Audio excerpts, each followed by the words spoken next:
प्रभु तेरी वाणी जीवन की रोटी, नैनों की ज्योति अंधेरा मिटाती।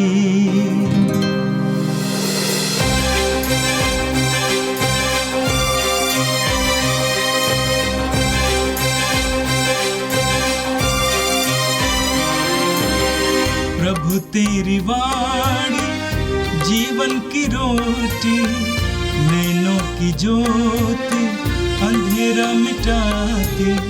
प्रभु तेरी वाणी जीवन की रोटी, नैनों की ज्योति अंधेरा मिटाती। वाणी वाणी वाणी वाणी वाणी पवित्र है, शाश्वत है, जीवन का मन्ना है। 3 फरवरी सोमवार। पहला पाठ इब्रानियों के नाम संत पौलुस का पत्र, अध्याय 11 पर संख्या वाक्य 32 से 48 तक। मैं और क्या कहूँ, गिदियोन, बारूक, शमसोन, इप्ताई, दाऊद, सामुएल और अन्य नबियों की चर्चा करने की मुझे फुर्सत नहीं। उन्होंने अपने विश्वास द्वारा राज्यों को अपने अधीन कर लिया, न्याय का पालन किया, प्रतिज्ञाओं का फल पाया, सिंहों का मुंह बंद कर दिया और प्रज्वलित आग बुझाई। वे तलवार की धार से बच गए और दुर्बल होते हुए भी शक्तिशाली बन गए। उन्होंने युद्ध में वीरता का प्रदर्शन किया और विदेशी सेनाओं को भगा दिया। स्त्रियों ने अपने पुनर्जीवित मृतकों को फिर प्राप्त किया। कुछ लोग यंत्रणा सहकर मर गए और वे उससे इसलिए छुटकारा नहीं चाहते थे कि उन्हें श्रेष्ठतर पुनरुत्थान प्राप्त हो। उपहास, कोड़ों, बेड़ियों और बंदीगृह द्वारा कुछ लोगों की परीक्षा ली गई है। कुछ लोग पत्थरों से मारे गए, कुछ आरे से चीर दिए गए और कुछ तलवार के घाट उतारे गए। कुछ लोग दरिद्रता, अत्याचार और उत्पीड़न के शिकार बनकर भेड़ों और बकरियों की खाल ओढ़े इधर उधर भटकते रहे।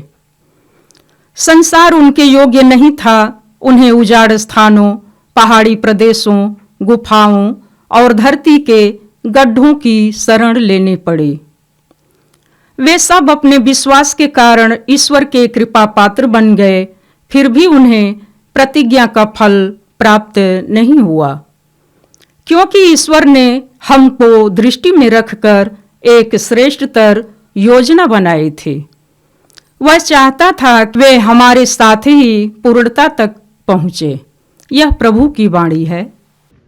संत मार्कुस के अनुसार पवित्र सुसमाचार अध्याय 5 वाक्य 1 से 20 तक। वे समुद्र के उस पार गेरासेनियों के प्रदेश पहुंचे। ईसा ज्यों ही नाव से उतरे, एक अबदूतग्रस्त मनुष्य मकबरों से निकलकर उनके पास आया। वह मकबरों में रहा करता था। अब उसे कोई जंजीर से भी नहीं बांध पाता था, क्योंकि वो बारंबार बेड़ियों और जंजीरों से बांधा गया था। किंतु उसने जंजीरों को तोड़ डाला और बेड़ियों को टुकड़े टुकड़े कर दिया था। उसे कोई भी वश में नहीं रख पाता था। वह दिन रात निरंतर मकबरों में और पहाड़ों पर चिल्लाता और पत्थरों से अपने को घायल करता था। वह ईसा को दूर से देखकर दौड़ता हुआ आया और उन्हें दंडवत कर ऊंचे स्वर से चिल्लाया, ईसा सर्वोच्च ईश्वर के पुत्र, मुझसे आपको किया। ईश्वर के नाम पर प्रार्थना है, मुझे न सताइए। क्योंकि ईसा उससे कह रहे थे, अशुद्ध आत्मा इस मनुष्य से निकल जा। ईसा ने उससे पूछा, तेरा नाम क्या है? उसने उत्तर दिया, मेरा नाम सेना है, क्योंकि हम बहुत हैं। और वह ईसा से बहुत अनुनय विनय करता रहा कि हमें इस प्रदेश से नहीं निकालिए। वहां पहाड़ी पर सुअरों का एक बड़ा झुंड चर रहा था।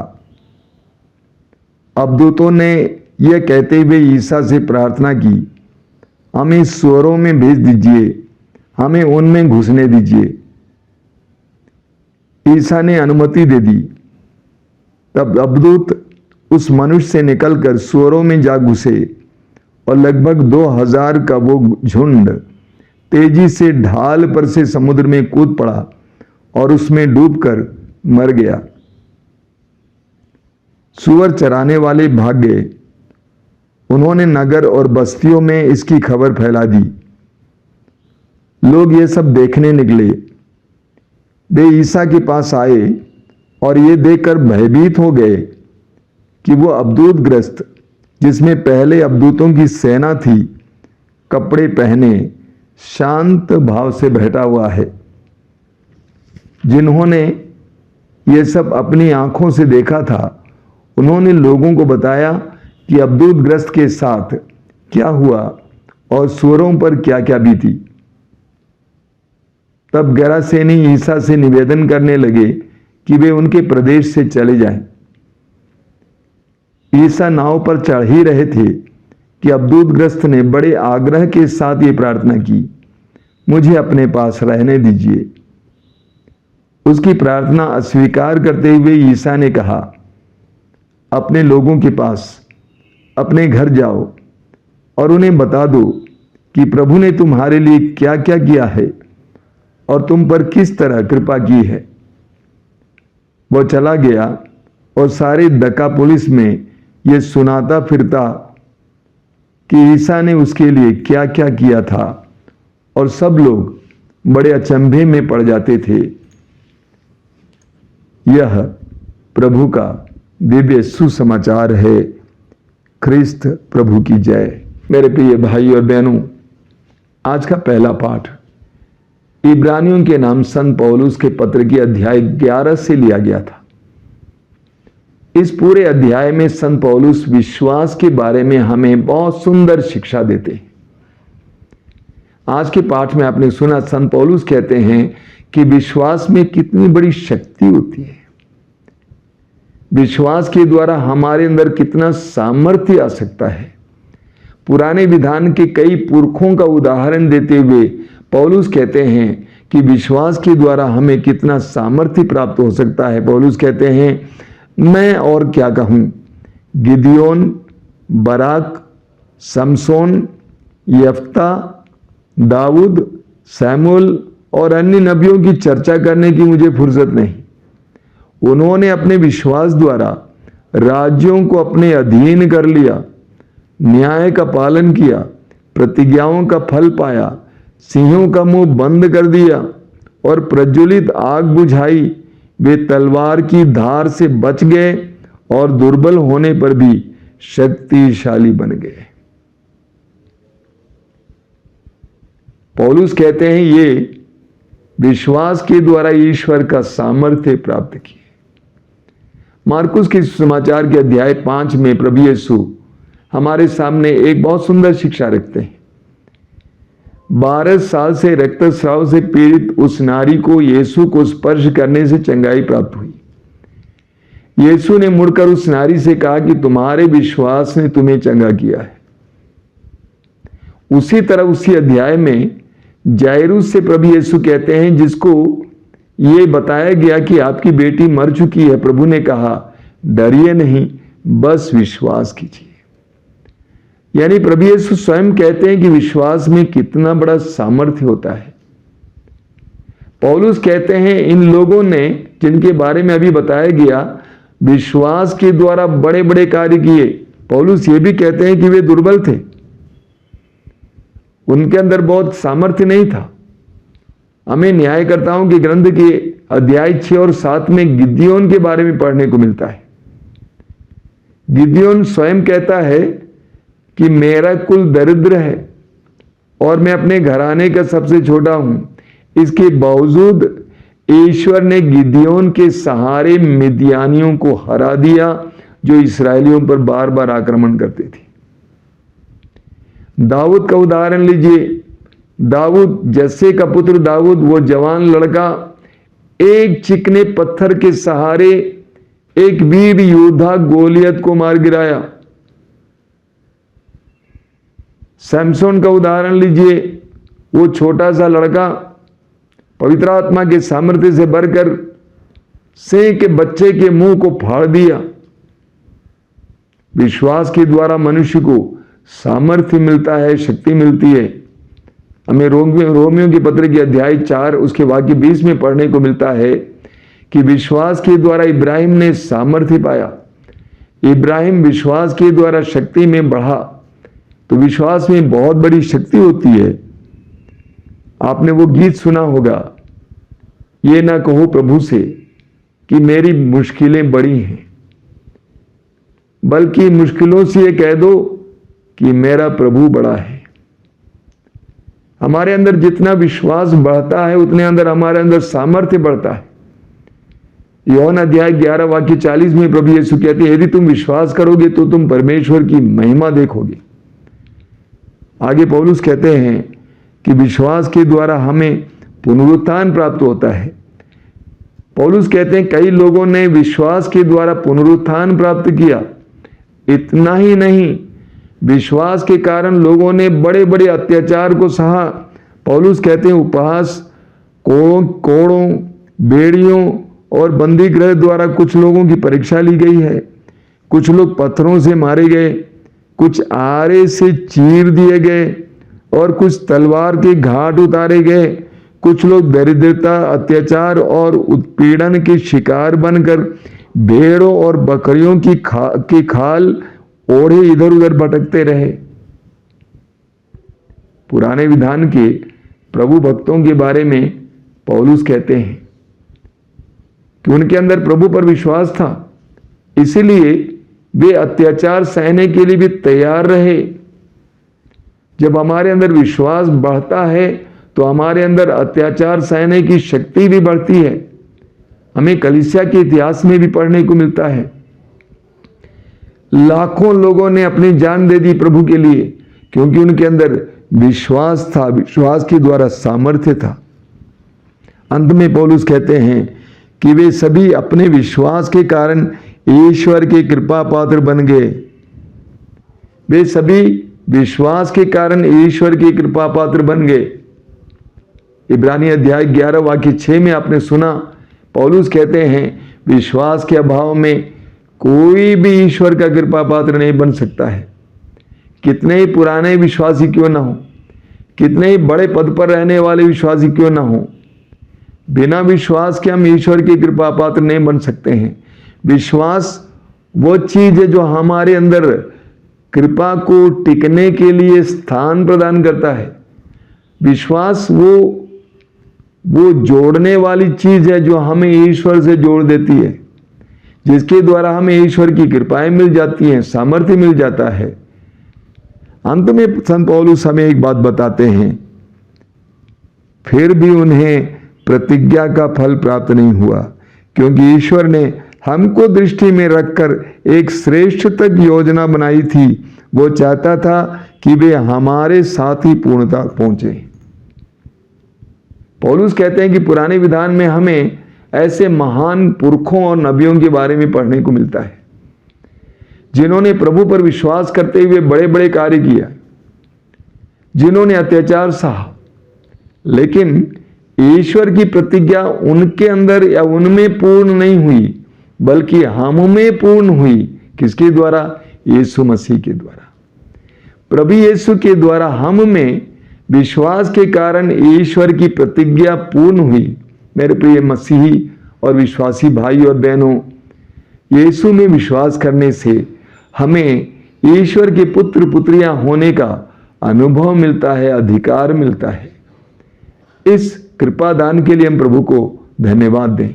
और आज का सुसमाचार संत मार्कुस के सुसमाचार के अध्याय 5 से लिया गया था। आज के सुसमाचार में हमने उस अवधूतग्रस्त व्यक्ति के बारे में सुना, जिसके अंदर अवधूतों की सेना थी और प्रभु यीशु ने जिसको छुड़ाया था। बड़ी रोचक बात है कि प्रभु यीशु उस अवधूतग्रस्त को छुड़ाने के लिए गलीलिया झील को पार करते हैं। एक अब्दूतग्रस्त को छुड़ाने के लिए प्रभु यीशु गलीलिया झील पार करते हैं। और सुसमाचार में आपने सुना उसके बाद यीशु नाव में बैठ जाते हैं इस पार आने के लिए। यह ईश्वर का प्रेम है। ईश्वर की दृष्टि में हर एक व्यक्ति मूल्यवान है। सुसमाचार में हमें पढ़ने को मिलता है कि प्रभु यीशु जहां कहीं भी जाते थे बहुत बड़ी भीड़ उनके चारों ओर इकट्ठी होती थी, लेकिन यीशु की दृष्टि किसी को ढूंढती रही, यीशु के कान किसी को ढूंढते रहे। सुसमाचार में हम पढ़ते हैं कि प्रभु यीशु यरूशलेम मंदिर में बैठे हुए थे, जहां पर दान पात्र रखा हुआ था, लोग दान डाल रहे थे, लेकिन यीशु ने एक कंगाल विधवा को देखा जो गरीब थी और उसने एक पैसा डाला। यीशु ने उसे देखा। यीशु यरीको नगर से गुजर रहे थे,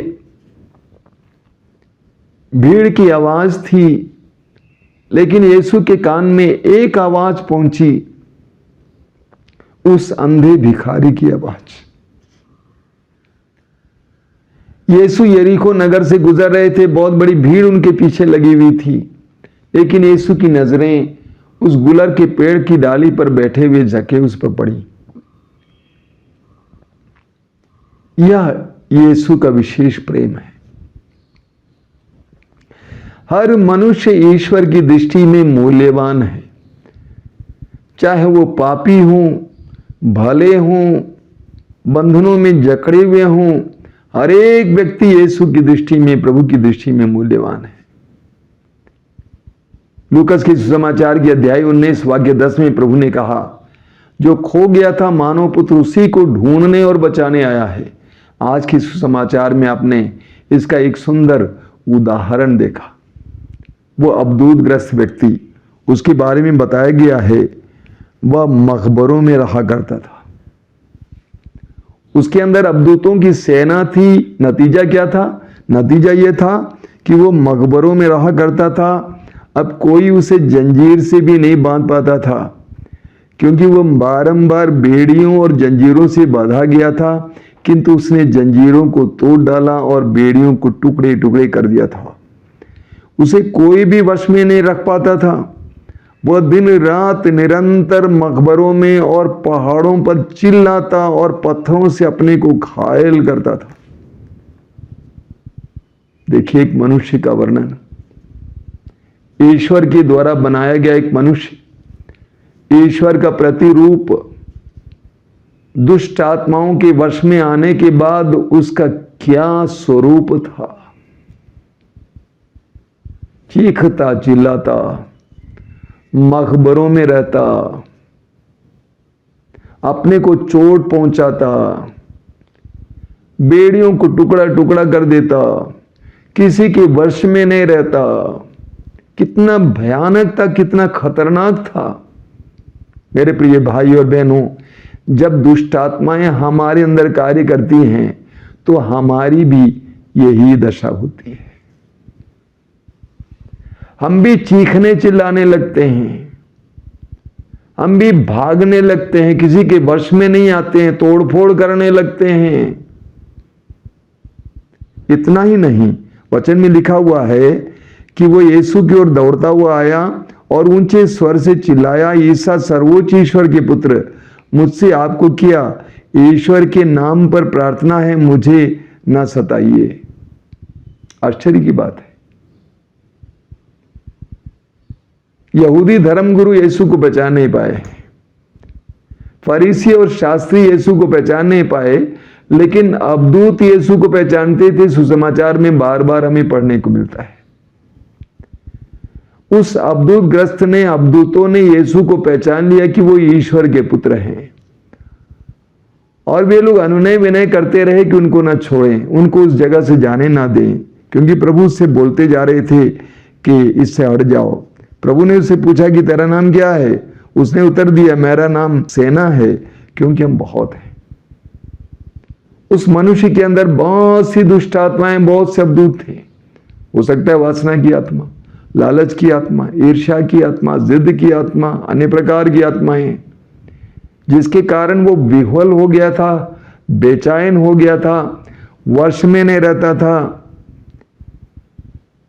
और उसने प्रभु यीशु से कहा कि वहां पर कुछ सुअर चर रहे थे, कहा कि हमें सुअरों में जाने दीजिए। यीशु ने अनुमति दे दी और वे अवधूत उस मनुष्य से निकलकर सुअरों में जा घुसे। जो ही सुअरों में जा घुसे, वे सारे सुअर जाकर समुद्र में डूबकर मर गए। एक बहुत सुंदर इस बात का एक वर्णन है कि उस अवधूत ग्रस्त के अंदर कितने भयानक अवधूत थे, उसके अंदर कितने भयानक अवधूत थे। सुअर चराने वाले जाकर लोगों से बताया कि क्या हमने देखा है।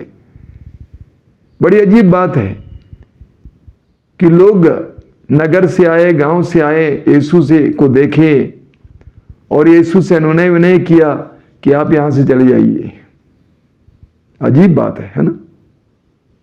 उनको तो ईश्वर को धन्यवाद देना चाहिए था कि एक इंसान बच गया, लेकिन उनके लिए सुअर ज्यादा मूल्यवान थे। कभी कभी हमारे साथ भी ऐसा होता है। हमारे लिए भी जानवर, पशु, धन, संपत्ति मनुष्यों से ज्यादा मूल्यवान होते हैं, क्योंकि हमारा मूल्य उस प्रकार का है। हमारे लिए मनुष्य उतना मूल्यवान नहीं है। कभी कभी ऐसा ही हुआ। आगे उस व्यक्ति के बारे में क्या लिखा हुआ है? वो अवधूत ग्रस्त व्यक्ति कैसे बैठा हुआ था? अवधूतों से छुटकारा पाने के बाद कपड़े पहने शांत भाव से बैठा हुआ था। वही अवधूत ग्रस्त व्यक्ति जो मकबरों में रहा करता था, चीखता चिल्लाता था, नंगा था। अब वचन में लिखा हुआ है कपड़ा पहना, यानी शालीन होकर शांत भाव से बैठा हुआ था। तीन बातें, कपड़ा पहना हुआ, शालीन। जब हमें भी अवधूतों और दुष्टात्माओं से स्वतंत्रता मिलेगी तो हमारे साथ भी ऐसा ही होगा। हमारे अंदर भी शालीनता आ जाएगी,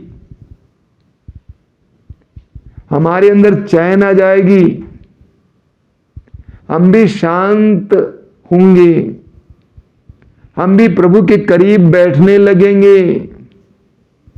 और जब तक हमारे अंदर अवधूत है, दुष्ट आत्माएं हैं, हम लोगों के अंदर ये सारी बातें नहीं होंगी। हम हैरान होंगे, बेचैन रहेंगे, प्रभु के सामने बैठ नहीं पाएंगे, प्रार्थना नहीं कर पाएंगे, उल्टा पुल्टा कपड़ा पहनेंगे। लेकिन जो ही हमें छुटकारा मिल जाता है, स्वतंत्र हो जाते हैं, हम इसी तरह हो जाएंगे। संत अगस्तीन ने कहा है कि मेरी आत्मा तेरे लिए प्यासी है, वो तब तक बेचैन रहेगी जब तक तुझ में लीन ना हो जाए, क्योंकि वो तेरे लिए बनाई गई है।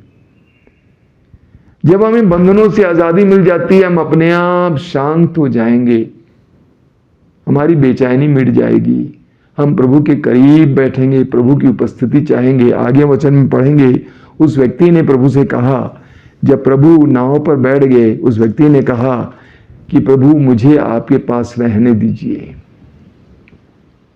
देखिए, मकबरों में रहने वाला इंसान कहता है कि प्रभु मुझे आप अपने पास रख लीजिए। एक जबरदस्त प्रतीक है, उदाहरण है हमारे लिए। मकबरों में रहने वाला अब कहता है कि मुझे आपके पास रहने दीजिए। प्रभु ने उससे क्या कहा? नहीं, जाकर अपने लोगों को बताओ कि तुम्हारे लिए ईश्वर ने क्या किया है। तुम्हारे जीवन में इतना बड़ा कार्य हुआ है, इतने सारे अवधूतों से तुमको छुटकारा मिला है, जाकर लोगों को बताओ। वचन में आपने सुना कि वो चला गया और सारे देकापोलिस में, एक बहुत बड़ा प्रांत है, पूरे प्रांत में ये सुनाया फिरता था कि ईसा ने उसके लिए क्या क्या किया था। सब लोग अचंभे में पड़ जाते थे। वही अवधूत ग्रस्त अवधूतों से स्वतंत्र होने के बाद एक बहुत बड़ा सुसमाचार का संदेशवाहक बन जाता है। मेरे प्रिय भाई और बहनों, हमारे साथ भी यही घटित होगा। मेरे प्रिय भाई और बहनों, जब हम भी विभिन्न प्रकार के बंधनों से आजाद हो जाएंगे, हमारे साथ भी यही होगा। हम भी सुसमाचार के साक्षी बनेंगे, सुसमाचार के वाहक वाहिकाएं बन जाएंगे। आइए हम प्रार्थना करें। प्रभु यीशु, धन्यवाद देते हैं आज के सुंदर पाठों के लिए, विशेष करके सुसमाचार के लिए धन्यवाद देते हैं। हम तुझसे प्रार्थना करते हैं, हमें भी विभिन्न प्रकार के बंधनों से आजाद करके, स्वतंत्र करके तेरे संदेश वाहक बना दे, तेरा प्रेम बांटने वाले बना दे, बंधनों से आजाद होकर दूसरों को बंधनों से स्वतंत्र करने वाले बना दे, दूसरों को राह दिखाने वाले बना दे, बंधनों से आजाद होकर तेरी शांति का अनुभव करने वाले बना दे। हे प्रभु यीशु, तेरे इन वचनों को सुनने वाले मेरे भाई बहनों को आशीर्वाद देना। आज का पूरा दिन उनके लिए कृपा का दिन बने, आशीष का दिन बने। हमारी प्रार्थना को स्वीकार कर, आमीन।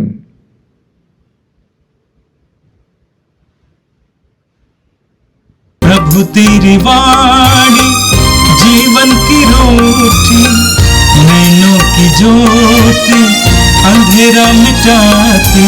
हाड़ी हाड़ी हाड़ी हाड़ी